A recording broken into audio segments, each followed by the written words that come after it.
Welcome back to your Yankees Latest. I'm your host, John Laloggia.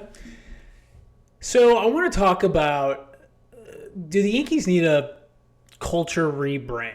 And what I mean by that is they're very serious, no-nonsense, win-at-all-cost organization, and I think that's what the fans expect. They expect winning, and it hasn't happened since the championships. It hasn't happened since 2009.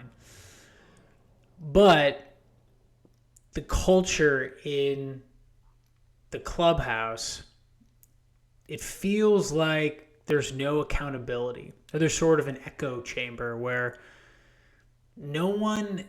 everything's very insular, so no one is holding anyone else accountable. They have no outside voices, sort of poking holes in their theories. Like, they all agree. It's kind of like, it's like groupthink. There's not a lot of critical thinking and not a lot of challenging going on because they all have the same philosophy. And that's problematic. For a baseball team, for an organization, you don't want a bunch of yes men. You want people with differing opinions and ideas and ways to optimize. And they don't have that. The owner has had the same general manager for 20 plus years. That general manager hired a manager that would do exactly what he wanted. Whatever Brian Cashman wants to do, Aaron Boone's going to do it. And I almost as I think of, we've been very critical of Boone, and rightly so, and we'll get to him in a second. But this is what Hal Steinbrenner wants. This is what Brian Cashman wants. This is what the analysts want. And Aaron Boone is just a puppet. He has a very sweet job. He's got a ton of talent. He's got a ton of money at his disposal. Why rock the boat? And certainly this year, again, they went to the World Series last year. But I think with no outside voices being allowed to voice their opinion in the inner circle, I just think it's a lot of groupthink, and I think it's the reason we're seeing the same shit day in and day out, and the same things keep happening with this organization. And it's not just Aaron Boone, it's Brian Cashman and its ownership. That's really what we're talking about today on this off day. And I do think they need a culture rebrand. The problem is the owner is the one guy who can't get fired. Unless you have a Donald Sterling situation where you're caught on tape saying misogynistic and racist things. But other than that, if you're not caught on tape, the owner can do whatever they want. It's the one job you can't get fired from. And I've seen Hal talk, and it's not that I'm not saying he's dumb or doesn't have the killer instinct like his dad. I think a lot of that stuff is overplayed a bit. I think he's smarter than he thinks he is. I don't think he's dumb, but I don't think he knows what he's looking for or what he needs. And it's going to be very, very difficult to get over that. I think the bad ownership, you're screwed. I live in Chicago. The McCaskies have been running, the Bears organization for essentially my whole life, and they're just completely inept. They don't know what they're looking for. They think they know, which is the worst, because they hold all the cards. They make all the decisions. Everything starts with them. And they think they know, but they don't. They don't. And it's very, very difficult to overcome ownership that, they definitely want to win. I'm not saying they don't, but I just think that they think they know, but they don't, and it sucks. And I feel like they need to change the culture. They need someone outside of the analytical realm to get in the inner circle and say, hey, actually, your defense sucks, or why are you doing this, or why aren't you practicing fundamentals earlier, or what's the communication process like, or what's the evaluation process like, or why does this keep happening? And they don't have that because there's just so much groupthink going on, and I think that's why you continue to see the same stuff. Will firing Brian Cashman fix everything? No, it's not, because I do think this starts with ownership. Honestly, if you look, as the more I think about this, I have sympathy for Boone, kind of. Cashman is just a guy that won't get fired. So he's like,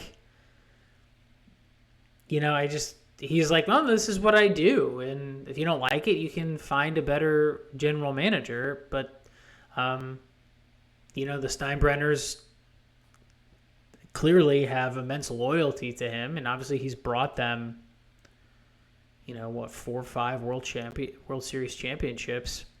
So 4, I think. 5, 96. So I get it. It's not going to help everything firing him, because the owner is going to bring in probably a guy who's very similar, very analytically driven. And I just think that is a long time to be somewhere, like over 20 years. I think Theo Epstein said 10 years is about, he read this book, Bill Walsh, he goes, leadership, like being in charge of an organization, 10 years is about the max, and then people really stop listening to you and you grow tiresome. And I just think 20 plus years is so long. The game has changed so much. I definitely think he's evolved. It's not like he's old school.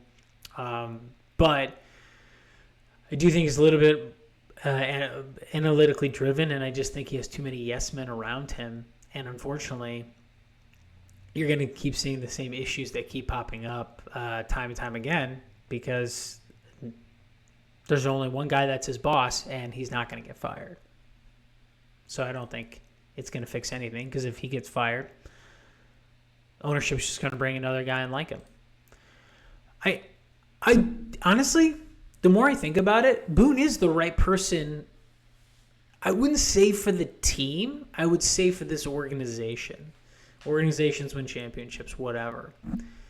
He does exactly what ownership and Brian Cashman want him to do. He is lockstep with the analysts. I believe when he was hired, during the interview process before he was hired, they asked him, the analytics department asked him to come up with his lineup, and he, based off of the numbers that they gave him, and then he came back and gave him his lineup and his reasoning for it, and the analytics department basically had the same thing. It's one of the biggest reasons he got hired. Also, he's affable, and he's easy to get along with, certainly for management. And he can take all the slings and arrows that a Yankees manager can do, because he grew up in the game, and I don't think he cares. It really doesn't bother him. To be able to go up on the podium in press conferences and say the shit he says with a straight face, like we're not all watching the same thing, that's a guy who really doesn't care what fans think. And so in a weird way, he is the right guy for this team, because he's not going to yell at players. He's not going to challenge anybody, because I think it's difficult to do that in today's game. So I think he's the right fit for the organization, but this team needs a new voice. This team needs someone to say, this is unacceptable, get your head out of your ass, you're going to be benched, this is unacceptable, not knowing how many outs there are, getting picked off a infield pop-up at first base, it's just unacceptable.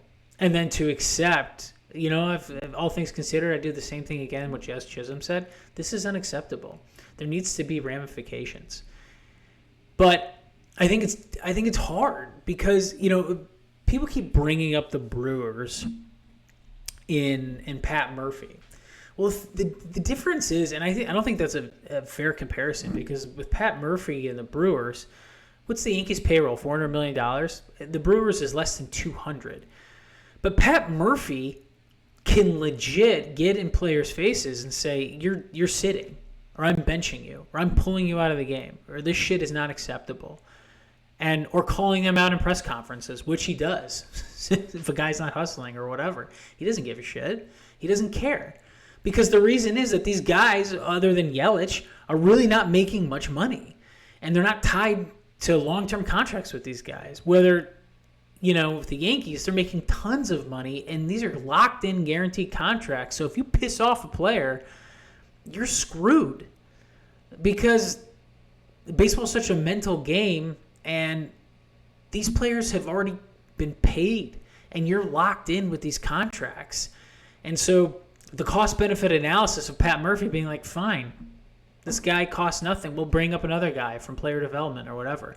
But you can't say that to a Stanton. You can't say that to a Judge. You can't say that to a good God, a Rodon, or a Fried, or a Garrett Cole, if he was healthy, or whoever. Even Bellinger. You just can't do that with these players because you're paying them so much money,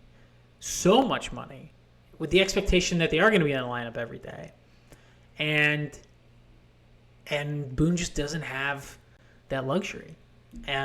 So I think he's the right fit for this organization. I don't think he's the right fit for this team because they need a new voice and they need new leadership. But unfortunately, I don't think anything is going to change because of the ownership. Will Hal Steinbrenner blow up everything? I don't think this year. They would really have to bottom out and miss the playoffs. If they make the playoffs, everyone's coming back. Guaranteed. I mean, they just made the World Series last year. So, I mean, I just think any mistake Boone makes, I think people are just growing so tired of him and seeing him and the way he interacts with the media and not challenging players. And I will tell you this. If the Brewers win a series in the playoffs, they go to the NLCS or they go to the World Series, this is a copycat league, you might see a new demeanor with managers like Pat Murphy calling players out and holding them accountable and benching them. And obviously it gets a little complicated with money and contracts and stuff like that. But at the same time, you might see something different. But it depends on how far the Brewers go, and it depends on what the Yankees do. If they win a series in the playoffs, forget it. If they get in the playoffs, all these guys are coming back. Don't forget, Boone just signed a 2-year extension, but I don't think Hal likes confrontation. I don't think he likes chaos, and the money's rolling in, and it's not like this team is bad at all. They're a very good team, so unfortunately I don't think he blows up the team. But as fans, we're going to have to sit through the same mundane, slightly above average team and not quite get to the pinnacle, which is winning a World Series championship. And this team just isn't good enough. They have so many holes. We've seen it. Bullpen, defense, base running mistakes, lack of contact, not, striking out a ton. Yes, they hit home runs, but you can't win a World Series on hitting home runs. The Dodgers showed you that last year. They made contact and you fell apart. So we'll see what happens. I got some gettable games against St. Louis, 2 against Tampa, and then that big series against Boston. So we'll see what happens. This has been your Yankees Latest. I'm your host, John Laloggia. I appreciate all the support, feedback. If you enjoy it, please like and subscribe. And I will be back next week to recap the action over the weekend. Have a great weekend, everyone. Take care. Bye-bye.